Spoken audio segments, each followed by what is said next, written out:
So activating them is essentially vibrating the names on them letter by letter, which happen in different patterns. So the king happens in a spiral in the middle, the seniors who rule the watchtower happen in the cross in the middle, and then individually for the corners you have the name at the top, the call and command angels, which are the cross in the center, and then the lesser angels below. So to give you, essentially you have a tablet with a cross in the middle, divided into four, with four crosses in the middle as well. And this is, this pattern throughout the system is essentially like important to remember and keep visualized. There is sort of a minimalist approach to Enochian magic, which people like to espouse at this point in time, which I think is just because like people are lazy essentially, and it sucks to have to like go through all that and focus on all that and concentrate on all that. Yes, but there's kinds of magic you can be lazy about, and there's kinds you can't. You really can't be with this. The thing is, people get convinced by it because shit happens. Like, you read the keys, you vibrate the letters, you do the stuff. You will have unexperience. Whether it's actually harmonious with the system or means anything, it's like, it depends whether you're doing ceremonial magic to have like a creepy event in the night, or to actually like get something specific out of it. And that's essentially the difference. And people who just want to have a creepy event in the night can go ahead and recite the Enochian keys and like whatever, and yeah, sure, something, they're probably going to like, whatever, I don't know, have a weird dream or something. It's fine, like, if that's what they want. But if you actually, to actually like get into the system and understand the system and work the system, you really have to focus on the individual parts. Which brings me to the days aspect. In one of its most, what do I want to say, isomorphic sort of situations to Grimoire magic, the first 5 books of mystery, like Dee's original sort of work before True and Faithful Relation, which is the one that the Golden Dawn focused on, they really focus on like the angels that govern the individual days, the individual parts of time, and sort of what their meaning is. And the Golden Dawn didn't really get into this, but at the same time it's pretty significant. It's pretty much right out of the Lesser Key of Solomon, where they have different prayers for the angels over the days and stuff like that. It's just a reformulation of that. Like I said, the Enochian system is meant to ratify the system. So this is one part that is not often included in people's sort of versions of how this magic works. But I mean, if you're going to invoke an angel on a certain day, whatever that might be, then yeah, like, you know, you would talk to the Lord of the day and stuff like that. This stuff is all important. Now the days are the government of time. The watchtowers, in a way, are the government of space, in the sense that they represent the 4 corners and the direction to the 4 corners. The aethers, the 30 aethers, which is the other part of this magic, is sort of the synthesis of that, in my opinion, at least. Someone could argue with me, I could be wrong about that, but basically, the aethers are how the energy projected out from the watchtowers, governed by the angels of time, spirals out and manifests itself. So that's how, when the angels are trying to give Dee information about how to manipulate governments, cause the rise and fall of kings, change political situations, and like that's what this is supposed to be doing. Like, that's the thing. It is literally about changing the world, you know, according to your own will, not just creating change in the sense of, oh, I want a new car, I want a new job. We're talking the rise and fall of kings. We're talking about actually changing political situations, and that's far more significant than most of the crap that people generally get into magic for, because it isn't necessarily a personal, immediate benefit or something like that. It's the idea of having your life make an impact.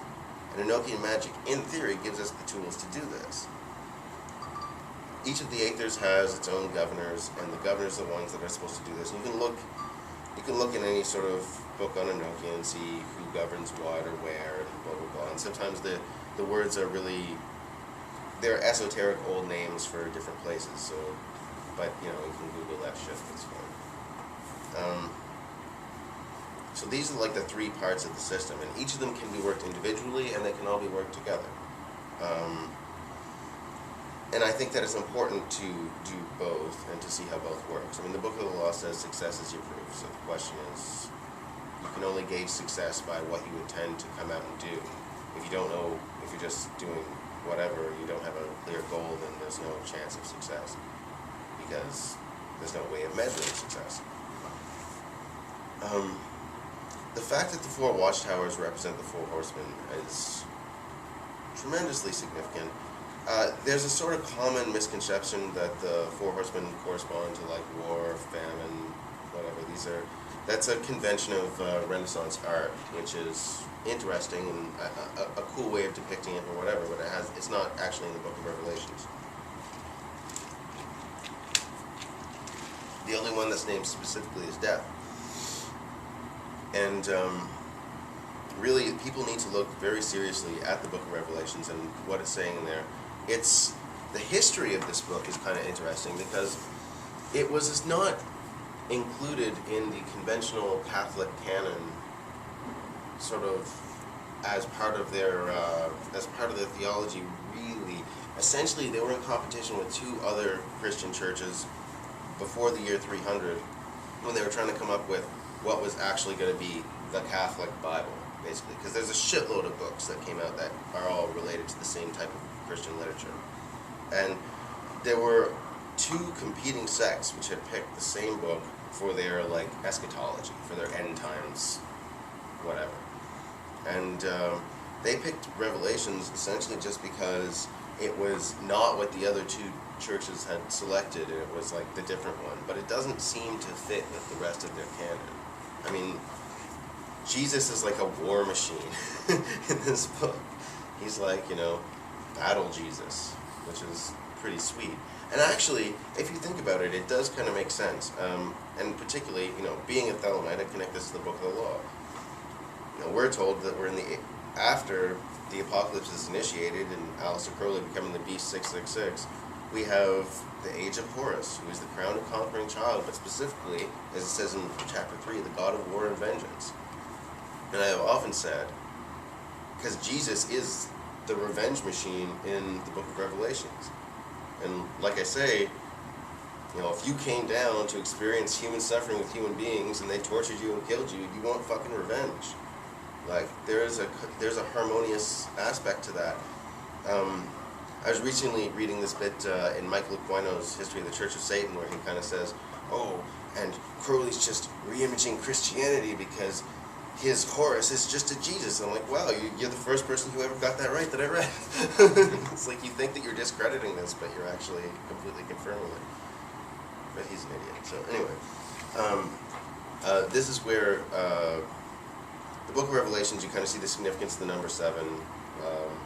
We get the 7 seals, the 7 trumpets, blah, blah, blah. It's important to remember that when Dee was doing all this scrying work, Kelly was doing the scrying work, Dee was doing the praying, but what he had was an interlocking shape, which was 7 7-pointed figures.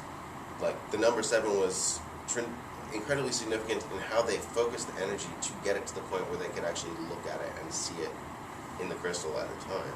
And Dee sort of came up with all this because he was like he was an inspired mathematician. He was giving like university degree lectures at 15 years old at his point in time. He was a prodigy in terms of math. And he was a scientific innovator. It's important to remember that as well. We're not talking about like a crank or whatever. We're talking about a very significant historical figure. I don't think that he intentionally keyed all this to the Book of Revelations when he did it, or at least there's no evidence to suggest that. But that's sort of what came out of the angels, and it kind of seemed to like spook him a little. It spooked him a little, it spooked Kelly a lot. Kelly was like flipping out this entire time, and he was also prone to kind of like manic fits or whatever, where he'd like randomly attack people and crap like that. They're not randomly necessarily, but perceived by him.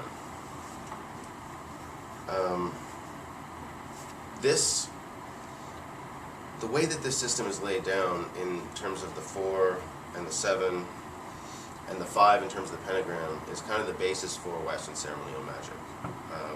The Golden Dawn uses this very heavily in terms of their rituals. And this is the thing, when they ratify the system, they